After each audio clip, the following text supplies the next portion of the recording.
ব্লগে সকলকে স্বাগত।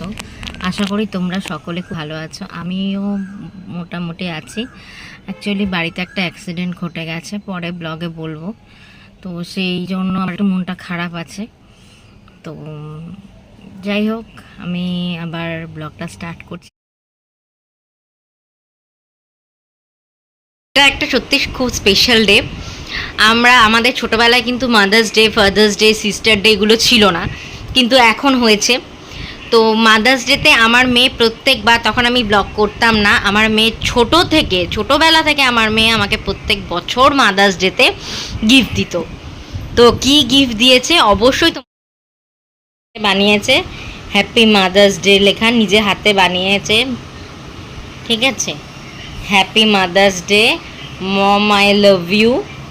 তারপর লিখেছে mom I love you, mom you always tasty food, you always mom, you always give me a tasty food, mom you are very good. Mom you was a small, you I was small, you play with me. তো যাই হোক, এটা লিখেছে, ঠিক আছে।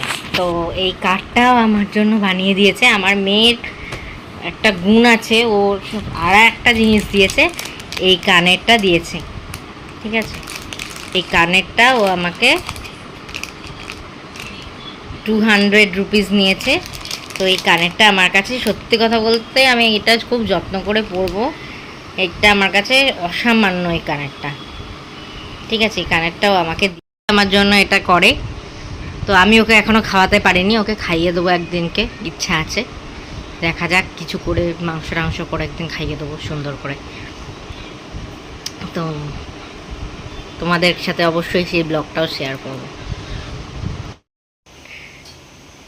আমার মেয়ে নিজে হাতে নিজে হাতে করে আর কি ওই গিফটটা কিনেছে, ও নিজের টাকায় কিনেছে, ও নিজে সবাই দিত সেই জমানো টাকা, ও গিফটটা কিনেছে। তো এটা আমার কাছে অনেক। যাই হোক, আজকে কি রান্না করলাম দেখালাম।